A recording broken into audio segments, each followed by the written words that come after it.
George Galloway is one of the most divisive figures in British politics today.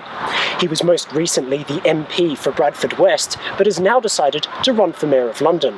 Well, Mr. Galloway joins us here today at the University of Cambridge. Thank you very much for joining us here. I'd like to start by asking you, the government says it will accept 20,000 refugees over the next 5 years.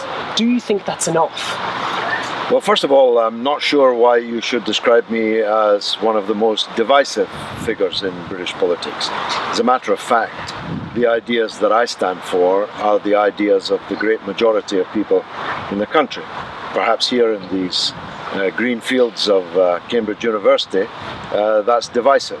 But the things I stand for, opposition to the war in Iraq, support for the Palestinian people, opposition to nuclear weapons, opposition to what they call austerity, which is really the class war that the rich is waging on the poor. I don't think these are divisive stands at all. As for refugees, I don't want any refugees, not 20,000, not 2,000. I want the refugees to be able to return to their own countries, to their own homes. And that means stopping doing the things that we have been doing, which have created these refugee flows in the first place.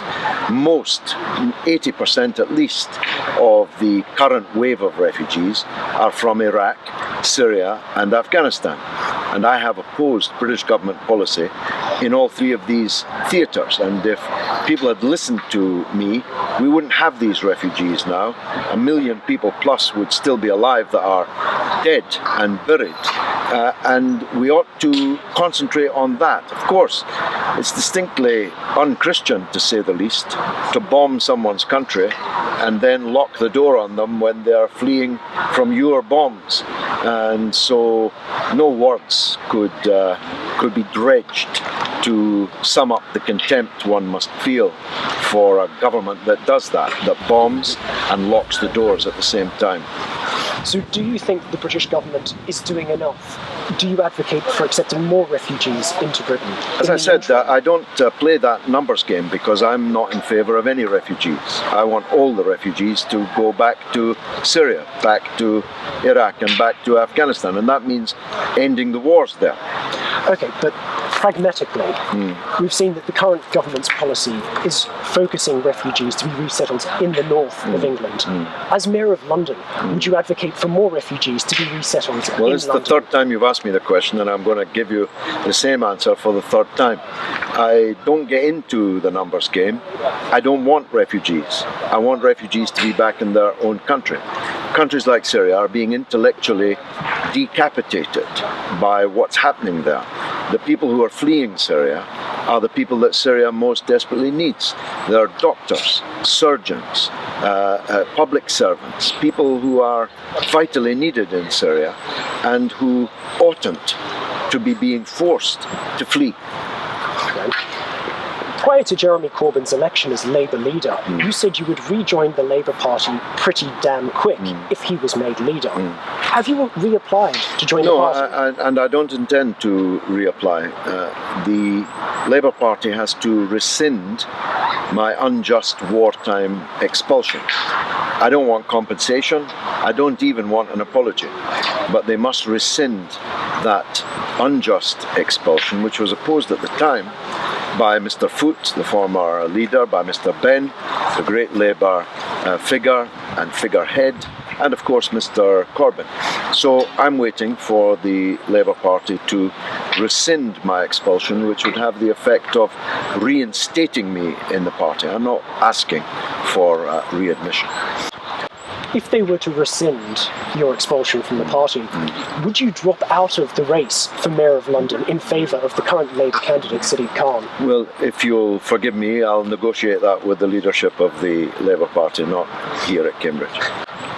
You've been described as a rape apologist by the MP Jess Phillips, and you've accused the MP Naz Shah of lying about being forced into a marriage in which she says she was repeatedly raped. I thought we were here to talk about foreign policy. We're talking about your race for the Mayor of London. Now, the Met says there's been a 15% increase in the incidence of rape in London. How will you convince voters you will address that issue? Well, no voter has ever raised that issue with me.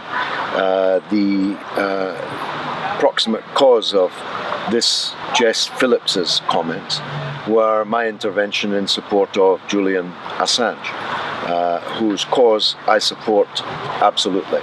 And moreover, it's a cause that's very close to being vindicated. So you'd have to be careful that by the time your film came out, that his position and mine were not entirely publicly vindicated. Julian Assange ought to be given the Nobel Peace Prize, not locked up in the Ecuadorian embassy being falsely traduced.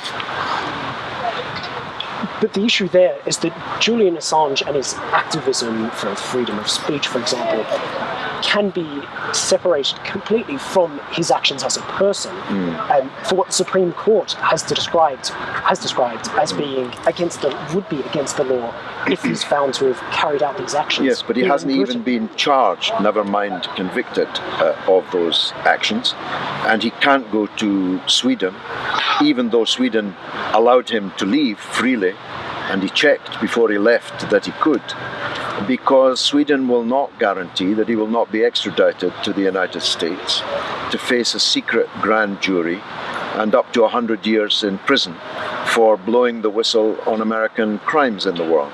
That's the nub of this story. It's nothing to do with rape, actually. It's everything to do with the hatred of the US government for people who betray their secrets, even when those secrets are matters of the gravest public concern. That's why Chelsea Manning is currently serving, I think now, 35 years of her life for giving Julian Assange and WikiLeaks those secrets in the first place. This is not nuclear science.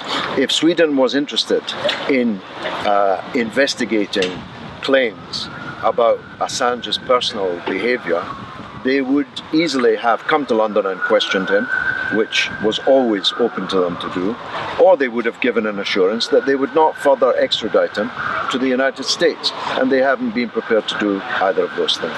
Okay. So you've previously tried to declare Bradford an Israeli free zone. Will you try a similar policy in London? No, and the Mayor of London has no power whatsoever to do that. And you didn't have that power in Bradford? Yes, as a member of Parliament, the Parliament of Britain controls the British government's foreign policy. So, as a member of Parliament, I had every right to take a stand against Israeli crimes, which are even more pertinent as we speak today, as the rivers of blood flow again. But as the Mayor of London, I have neither the power nor the intention of seeking to do that. Let's just clarify that point, though. You seem to suggest that as MP for Bradford West, you had the power to declare Bradford to be Israeli-free. No, and a little knowledge is dangerous, and if you're going to interview me, you need to make sure you've got all the knowledge. I didn't declare Bradford to be an Israel-free zone because I could not. I had no such power to do so. But I did speak for tens, scores of thousands of people in Bradford, so disgusted by the crimes that were taking place in Gaza, to say, we want to boycott you. And frankly, hardly anyone in Bradford is not boycotting Israel. So these are two different things.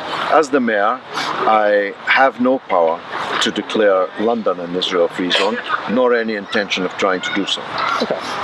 London's economy is roughly the size of Sweden's. What economic or financial credentials or experience would you say you have? Well, I was elected 6 times to the British Parliament. I spent nearly 30 years as a member of the House of Commons, more than my 2 opponents put together. I have more experience than my 2 opponents put together in the economic field, in international relations, in labour relations, all the things that I concentrated on in the near 3 decades that I spent in Parliament. Of course, the people will decide this matter, whose experience they prefer, whose stand is closer to theirs, who they think would best fight for the majority in London and not the very small minority for whom the current Mayor of London has operated for 8 long years. Mr. George Galloway, thank you for joining us here in Cambridge. Pleasure.